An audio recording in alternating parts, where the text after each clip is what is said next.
রাত 1টা বেজিয়ে গেল, দেখি ওই মদিনার নবী আমার রুমে হাজির। আমার নবী আমার আসিয়া কয়, এরে আব্দুল সত্তার, এরে আল্লাহর বান্দা, আমি আমার আল্লাহ তো এত নিষ্ঠুর নয়। কতদিন গুনাহ করেছ রে আব্দুল সত্তার? কোন গুনাহ, এত বড় গুনাহ তো করো নাই তুমি। আবু জাহেলের থেকে বড় গুনাহ তো করো নাই, নমরুদের থেকে বড় গুনাহ করো নাই, ফেরাউনের থেকে বড় গুনাহ করো নাই। আমি আল্লাহর কাছে, আমার আল্লাহর কাছে চাইবা, চাইতে দেরি হবে রে, আমার আল্লাহ আপন হইতে দেরি করবে না ভাইজান। কারণ দুনিয়ার মধ্যে যতই মাহফিল শুনি আর করি না কেন, যদি এই মাহফিল শোনার মধ্যে ইখলাসিয়াত না থাকে, যদি সহি নিয়ত না থাকে, শুধু বক্তার সুর শুনলাম আর শুধু বক্তার মুখের দিকে তাকাইয়া মজা নিলাম, কান দিয়ে শুধু শোনা হবে, শুধু কষ্ট করে বসাই হবে, কোন ধরনের উপকার হবে না, ঠিক না ভাইজান? আমাদের বাংলার জমিনে কমপক্ষে প্রত্যেকটা দিন লাখের ঊর্ধ্বে মাহফিল হয়। এই মাহফিল গুলো লাখের ঊর্ধ্বে হয়। ছোট মাহফিল যদি হয় ধরেন 60,000, অথবা বড় মাহফিল গুলো যদি হয় 40,000, প্রত্যেকটা মাহফিলের মধ্যে কমাস কম করে হইলেও 3 থেকে 4,000 ছোট মাহফিল গুলাতে শ্রোতা হয়, আর বড় মাহফিল গুলাতে কমাস কম না হইলেও 10-20,000 হয়, যেগুলো বড় বক্তা, বড় ওয়াইজিন। এই মাহফিল গুলাতে এত মাহফিল হয়, প্রত্যেকটা গ্রামে তাফসীর মাহফিল, মসজিদের মাহফিল। এই মাহফিল গুলো যদি কানে যায়, এত মানুষ শুনলো, লাখ লাখ কোটি কোটি মানুষ শুনলো, যদি হেদায়েতে একজন করেও আসতো, তাহলে প্রত্যেকটা দিন মাহফিল থেকে 1 লাখ, মাহফিল থেকে 1 লাখ করে শ্রোতা হেদায়েত পাইতো। কথা কন ঠিক কিনা কন? কিন্তু 1 লাখ করে শ্রোতা যদি হেদায়েত পাইতো, তাহলে এই পুরো দেশে টাকা, ঘুষ, সুদের কোন কারবার থাকতো? কথা কয় না? তাহলে এই পুরো দেশের মধ্যে মারিং কাটিং, চাঁদাবাজি থাকতো? কারণ প্রত্যেকটা দিন 1 লাখের ঊর্ধ্বে মাহফিল, ধরলাম 1 লাখ, যদি প্রত্যেকটা মাহফিল থেকে একটি করে যদি কি হয়, একটি করে যদি লোক আসে, একটা করে লোক যদি হেদায়েত পায় হাজার হাজার কোটি কোটি লোকের থেকে, তাহলে প্রত্যেকটা দিন 1 লাখ করে মানুষ হেদায়েত পাচ্ছে। আর 1 লাখ করে মানুষ যদি হেদায়েত পায়, তাহলে এ দেশে আমার মনে হয় না 1 বছরের মধ্যে কোন চাঁদাবাজি, রংপট, চিটার, বাটপার থাকবে। কথা কন ঠিক কিনা কন? মাহফিল ঠিক হয়, শ্রোতাও ঠিক হয়, কিন্তু হেদায়েত আসতেছে না। কথা কন ঠিক কিনা? তো হুজুর হেদায়েত আসে না কেন? কারণ কি? এটা কি আপনাদের জবানের সমস্যা? কারণ একটাই, আমাদের বর্তমান যে মাহফিল গুলো হয়, 3টি দল থাকে। 3টি দল। কয়টি দল? 3টি দল। 1 নাম্বার থাকে কুমুটি। 1 নাম্বার কি থাকে? কুমুটি। মিডিয়া এটা ভালো করে খেয়াল করবেন, এটা পুরো জায়গায় প্রচার করার চেষ্টা করবেন। মাহফিলে হেদায়েত আসে না কারণ এই ওয়াজ মাহফিলগুলোতে 3 ধরনের 3 শ্রেণীর ব্যক্তি থাকে। 1 নাম্বার হলো কুমুটি। কি? দ্বিতীয় নাম্বার থাকে বক্তা, তৃতীয় নাম্বার থাকে শ্রোতা। কথা কোন ঠিক কিনা? তো কুমুটির নিয়ত হয় আমি কোন বক্তাকে নিয়ে আসলে আমার মাঠ ভরবে, পুরো এলাকার মধ্যে আলোড়ন সৃষ্টি হয়ে যাবে, লাখ লাখ মানুষ আসবে, টাকা সুদের উপর নিয়ে এসে দরকার বলে মাহফিল করব। কথা কয় না? এরকমই হচ্ছে কিনা? হাওলাত করে হোক, যেমনে হোক, বক্তাকে 50-60 হাজার টাকা দিয়ে মাহফিল করাবো। সেই বক্তা যদি ভাইরাল হয়, আমার পুরো গ্রামের মধ্যে মানুষ হবে লাখ লাখ। এটা হলো কমিটির ইচ্ছা। দ্বিতীয় নাম্বার ইচ্ছা হলো বক্তার। যেই বক্তাকে দাওয়াত করে তার ইচ্ছা থাকে যে আমি কেমনে বয়ান করলে আমার মাঠ ধরে রাখতে পারবো, আর কেমনে ওয়াজ করলে আমার শ্রোতা বেশি বাড়বে। এই ওয়াজ করতে গেলে কি বলতে হবে? বলে কোরআন হাদিসের কথা বললে তো অনেকেই শুনে না, তাহলে আমার মতো বক্তার মার্কেট বাড়াতে গেলে কি করতে হবে? বলে গান শুরু করে দাও।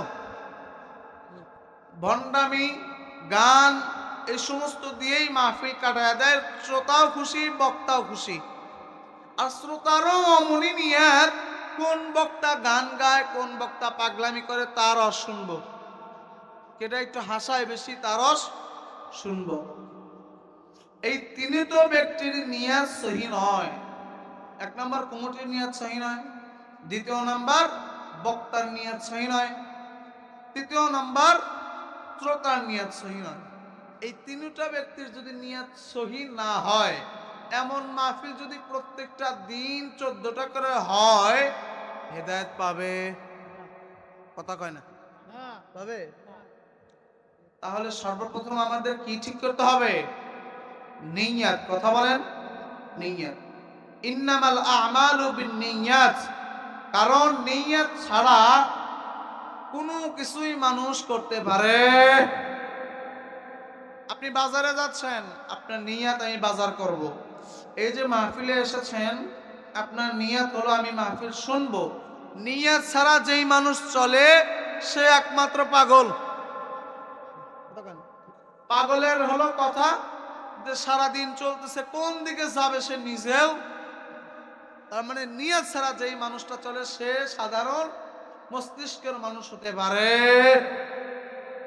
আমাদেরও নিয়ত আছে ঠিকই, কিন্তু ওই যে 3 নিয়তের মধ্যে,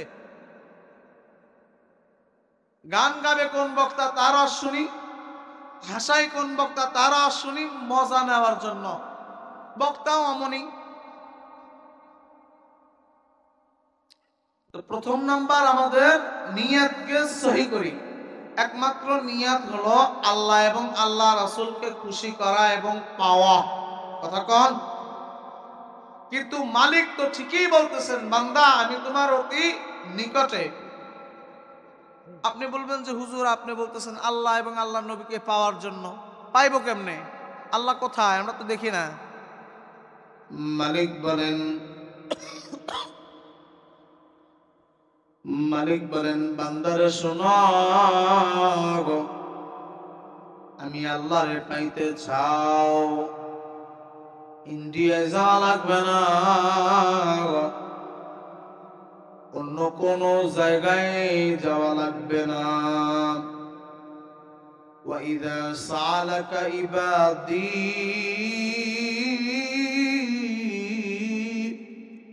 عَنِّي فَإِنِّي قَرِيبٌ।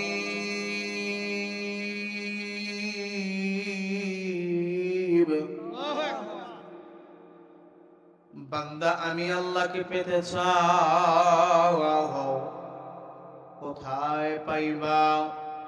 ইন্ডিয়াতে যাওয়া লাগবে না, আমেরিকায় যাওয়া লাগবে না, দেশের এক দেশ থেকে অন্য দেশে যাওয়ার দরকার নাই।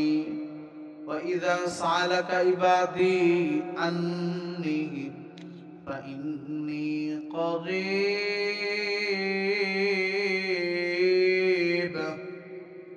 বান্দারে আমি তোমার অতি নিকটে। বান্দা আমি তোমার অতি, বান্দারে আমি তোমার অতি নিকটে। মালিক আপনি কত নিকটে দেখতে তো পাই না। বলতেছেন হুজুর আল্লাহ অনেক কাছে, কিন্তু আল্লাহ কোথায় দেখতে তো পাই না। মালিক বলেন আমি তোমার কেমন নিকটে জানতে চাও? আনাহনু আকরাবু ইলাইহি মিন হাবলিল ওয়ারিদ, আমি তোমার একেবারেই নিকটে, শাহরগের চাইতেও নিকটে।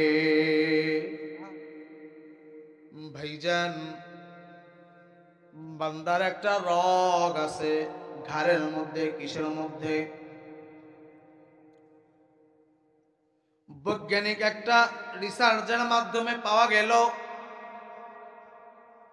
আল্লাহর কোরআনের মধ্যে আছে বান্দার একটা রগ, যেই রগ এত কাছে বান্দার, ওই রগের মধ্যে টোকা দিলেই বান্দা মারা যাবে।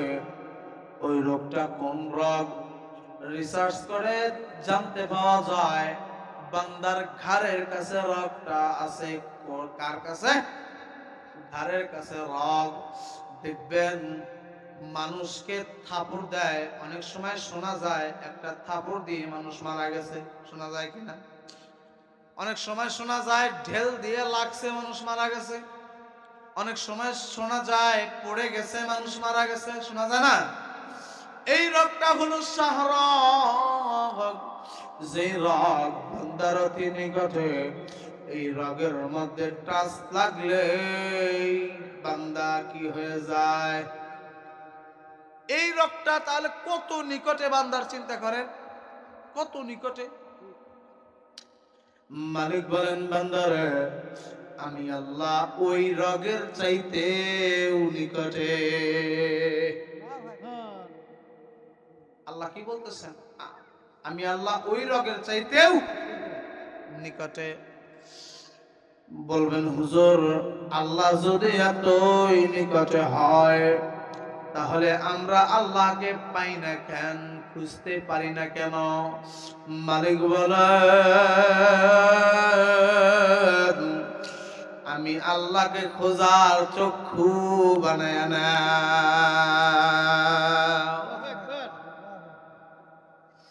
আল্লাহওয়ালার কাছে গেলে, জাদুকারের কাছে গেলে বলে আপনার ছেলেকে একজনে জাদু করেছে, জাদু টোনা করেছে, তাবিজ করেছে। বলে চিনলেন কেমনে? ওই জাদুকর চেনার মতো একটা শক্তি ভিতরে নিয়ে আসছে। কথা কান্নারে। আপনার অসুস্থতা হয়েছে, ডাক্তারের কাছে যান। ডাক্তার বলে আপনার এই সন্তানের এই অসুখ, এই রোগ হয়েছে। বলে আপনি জানলেন কেমনে? বলে 16 বছর, 17 বছর, 60 বছর, 54 বছর পড়ালেখা করে করে করে করে এই যোগ্যতা আমি অর্জন করেছি। মালিক বলেন বান্দারে আমি আল্লাহ তোমার অতি নিকটে, কিন্তু আমি আল্লাহকে দেখতে যদি চাও এমনি এমনি দেখা যাবে না, মেহনত কর, আমি আল্লাহকে দেখার চক্ষু বানায় না।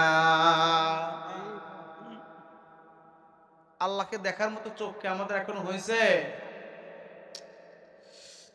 ভাইজান কত আল্লাহ ওলিরা, কত মহাব্বতের ওয়ালারা, আল্লাহর পাগল যারা হয়ে গেল তারা আল্লাহকে পেয়ে গেল। যেমন আল্লাহকে পাইলেন আমার কলিজার টুকরা শায়েখ আব্দুল মতিন নেসারি রহিমাহুল্লাহ। কেমন আল্লাহ ওয়ালা ছিলেন, যারা আল্লাহকে পাওয়ার চেষ্টা করলেন তারা পেয়ে গেলেন। যেমনি ভাবে পেয়েছেন চরমনায়ের ইসহাক রহিমাহুল্লাহ। আল্লাহ বলেন বান্দারে আমার কাছে চাও, আমি আল্লাহ কোনদিন ফিরাইয়া দিব না। আমি আল্লাহকে যদি কাছে রাখতে চাও আমি আল্লাহকে যদি অন্তরের মধ্যে রাখতে চাও, আমি আল্লাহর কাছে যদি তোমরা বিনয়ী হতে চাও, মহাব্বতের হতে চাও, তাহলে আমি আল্লাহর কাছে চাও, আমি আল্লাহ কোনোদিন ফিরাইয়া দিব না। কারণ আমি আল্লাহ ওয়াদা দিয়েছি, আমি আল্লাহ ওয়াদা দিয়েছি, লা তাকনাতু মির রাহমাতিল্লাহ, আমি আল্লাহর রহমত থেকে নিরাশিও না। আমি আল্লাহর কাছে চাও, উদউনি আস্তাজিব লাকুম, আমি আল্লাহ তোমাদের সমস্ত চাওয়া আমি আল্লাহ পূরণ করব। চাও, আমি আল্লাহর কাছে চাও, নিয়ত করো, নিয়ত করো যে মাহফিলে এসেছি কোনো মজা নেওয়ার জন্য, মাহফিলে এসেছি কোনো ধরনের বক্তার মুখের গান শোনার জন্য, মাহফিলে এসেছি স্টেজে পাগলামি শোনার জন্য, একজন কাকে রাজি খুশি করার জন্য। জোরে বলেন, জোরে বলেন, জোরে বলেন। যদি আল্লাহকে রাজি খুশি করতে চান, তাহলে আমার আল্লাহর কাছে চাওয়ার দরকার আছে না নাই? আর জোরে আছে না নাই? ভাইজান, যারা আল্লাহকে চাইলেন তারা আমার মালিককে পেয়ে গেলেন।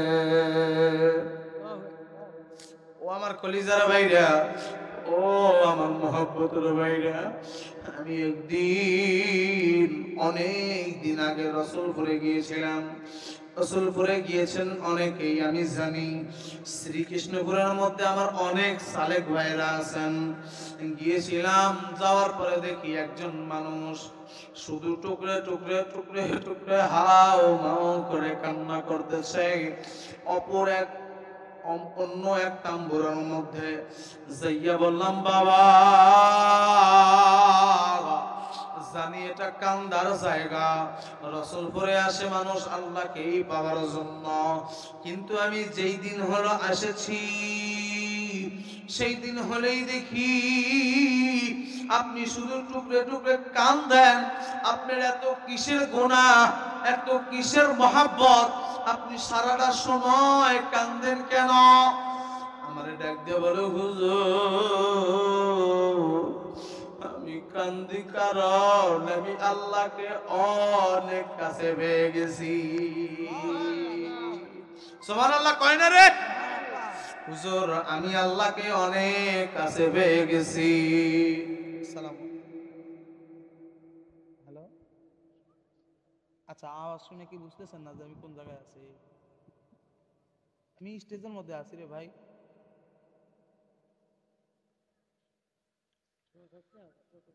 জিকির করেন লা ইলাহা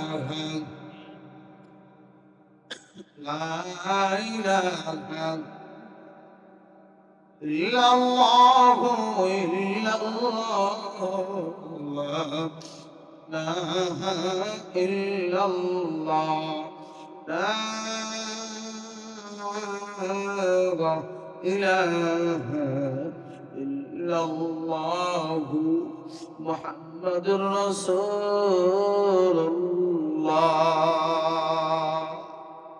ওই ব্যক্তি বলে, হুজুর রসুলপুরে যারা আসে তারা তো আল্লাহকে পাওয়ার জন্যই আসে, যারা রসুলপুরের মধ্যে আসে তারা কান্দার জন্যই আসে। আমি বান্দার কান্নার ইতিহাসটা একটু বেশি বললাম। কেন এত কান্না করার কারণটা কি? বলে, হুজুর এমন একটা দিন ছিল আমি প্রত্যেকটা দিন রাস্তাঘাটের মধ্যে মদ খেয়ে খেয়ে বেড়াইতাম। হুজুর আমি প্রত্যেকটা দিন নাচের মধ্যে থাকতাম, মহিলাদের নিয়ে নাচানাচি করতাম। আমি কত কষ্টের মধ্যে ছিলাম হুজুর। আমার আশেপাশে গ্রামের এমন কোন মানুষ নাই আমার চিনি না। সকলেই আমারে মাস্তান বলিয়া চিনি, সকলেই আমারে বাটপার বলিয়া চিনি। হুজুর একদিন আমি হঠাৎ করিয়া ঘুমাইলাম, মদ্যপান করিয়া ঘুমাইলাম, আমি মেয়ে নিয়ে ফুর্তি করে করে পরে ঘুমাইলাম। হুজুর রাত্রি 1টা বাজে, 2টা বাজে, 3টা বাজে, আমি হঠাৎ করিয়া যখন আমি ঘুমটা ভেঙে গেল, ভেঙে যাইয়া দেখি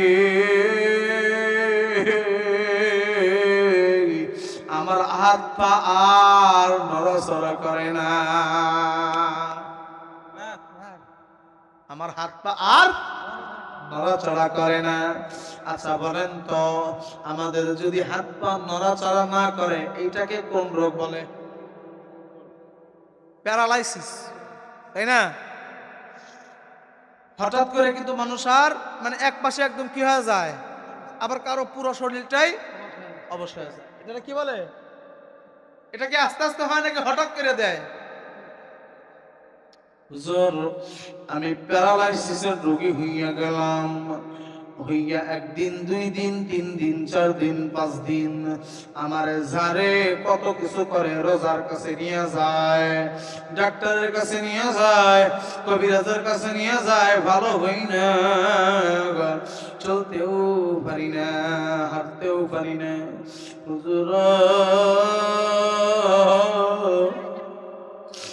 হুজুর একদিন শুনলাম আব্দুল মতিন নেসারি হুজুর আমাদের বাড়ির পাশে গিয়েছেন। সকলে বলল হুজুরের অনেক এরকম কেরামতি আছে, হুজুর অনেককেই এরকম ভাবে ফু দিয়ে মোহাব্বত দিয়ে আল্লাহর দয়া দিয়ে ভালো করেছেন, আল্লাহ ভালো করেছেন, ওসিলা ছিলেন নেসারি হুজুর। হুজুর আমি এইটা বলিয়া আমার মনের মধ্যে ধারণা চলে আসলো, হুজুর ধারণা চলে আসলো আমার এই শায়েখের কাছে আসলেই আমার প্যারালাইসিস ভালো হবে। আমি আমার পরিবারকে বললাম আর দেরি করিও না, আর দেরি করিও না, চলো ওই নেসারি সাহেব হুজুরের কাছে নিয়ে যাও। আমার যখন হুজুরের কাছে নিয়ে যাও হইল, আমার হুজুর শুধু আমারে চোখের মাধ্যমে দেখিয়া আমার গ্লাস থেকে একটু পানি টানিয়া, আমি যখন হুজুরের সামনে দাঁড়ায় রয়েছি, হুজুর কি যেন বলিয়া বলিয়া বলিয়া বলিয়া আমার শরীরের মধ্যে ছিটা দেয়, দিতে দিতে আমার 1 বার দেয়, 2 বার দেয়, 3 বার দেয়, 4র্থবারের সময় আমার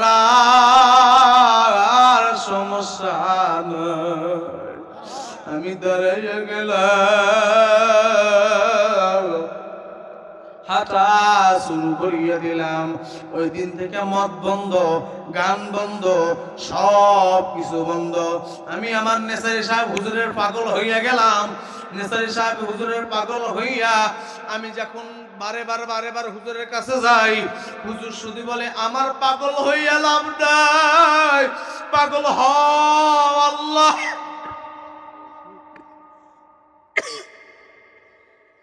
আমার আল্লাহর জন্য পাগল হও, তুমিও আমার আল্লাহ রে ভাইয়া যাইবা।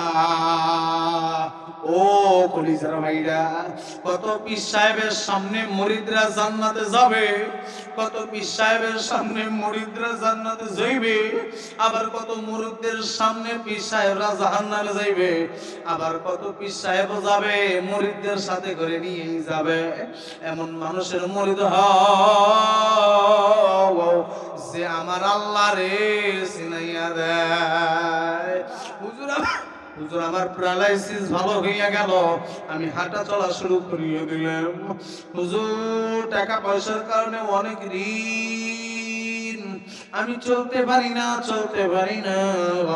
আমি হঠাৎ করে আমার প্রেন্টের মধ্যে কাজ করলো, আল্লাহ তো ওয়াদা দিয়েছেন, ওয়াদা দিয়েছেন আমি আল্লাহরে আমার আল্লাহ, আমি বান্দারে আমার আল্লাহ নৈরাশ করবেন না।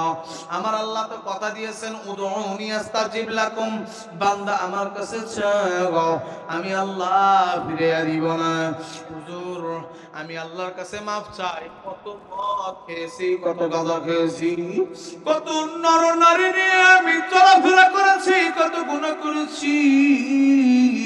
আমি সারাদিন সারা রাত যখন টাইম আমার হুজুরের দেওয়া সবক আদায় করিয়া করিয়া আমি আমল করতে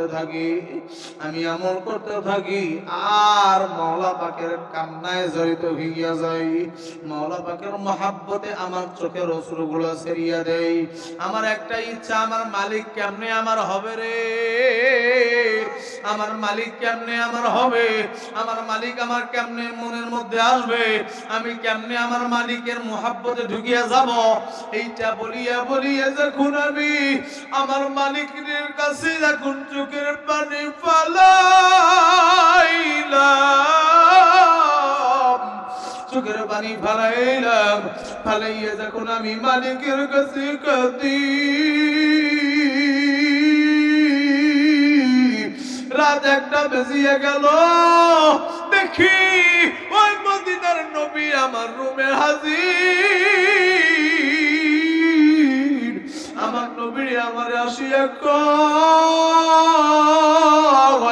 এরে আব্দুল সত্তার, এরে আল্লাহর বান্দা, আমি আমার আল্লাহ তো এত নিষ্ঠুর নয়, কতদিন গুনাহ করেছ রে আব্দুল সত্তার, কোন গুনাহ, এত বড় গুনাহ তো করো নাই তুমি, আবু জাহেলের থেকে বড় গুনাহ তো করো নাই, নমরুদের থেকে বড় গুনাহ করো নাই, ফেরাউনের থেকে বড় গুনাহ করো নাই। আমি আল্লাহর কাছে, আমার আল্লাহর কাছে চাইবা, চাইতে দেরি হবে রে, আমার আল্লাহ আপন হইতে দেরি করবে না। যারা মাওলার প্রেমিক তারা মাওলার ছাড়া কাউরে বুঝবে না। চক্ষুটা বন্ধ করেন, মাথাটা নিচের দিকে দিয়ে দেন। ওরে প্রেমিকেরা,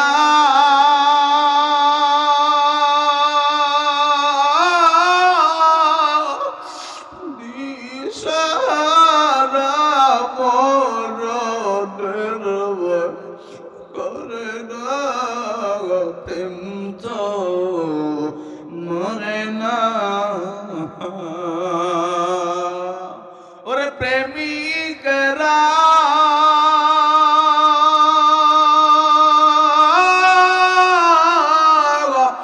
দিশাহারা মরণের ভয় করে না, প্রেম তো মরে না, প্রেম করিলেন আয়ব নবী, মাওলার প্রেমে পড়লেন ডুবি। আল্লাহ প্রেম করিলেন আয়ব নবী,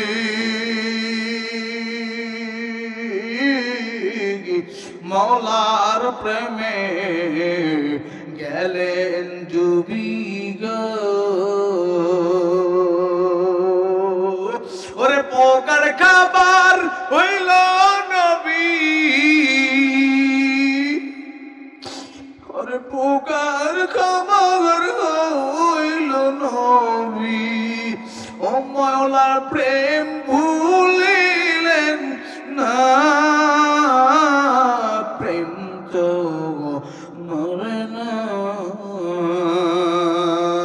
আল্লাহু আল্লাহ,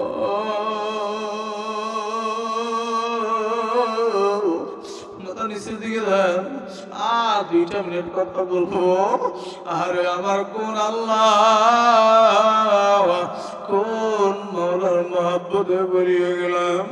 ও বাবারা, কোন মাওলা পাকের দূরে থেকে সরিয়ে যাও, যেই মাওলা তোমারে বানায় দিয়েছে, যেই মাওলা তোমারে পা দিয়েছে, হাত দিয়েছে, যেই আল্লাহ মহব্বত না কইরে তোমারে ইনসান না বানাইলে তুমি হয়তো কুকুর হইতা, মানুষের লাঞ্ছনা সহ্য করতে হইতো, ওই আল্লাহ তোমারে মহব্বত করিয়া মানুষের কাতারে বানাইছি,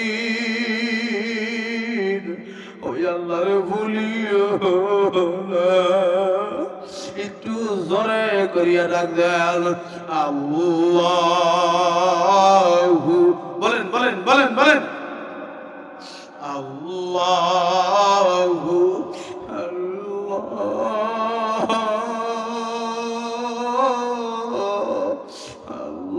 আল্লাহু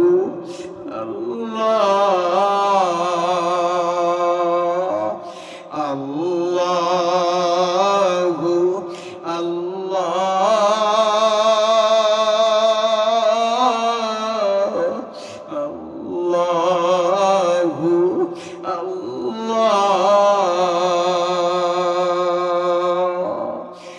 লা ইলাহা ইল্লাল্লাহু মুহাম্মাদুর রাসূলুল্লাহ সাল্লাল্লাহু আলাইহি ওয়াসাল্লাম।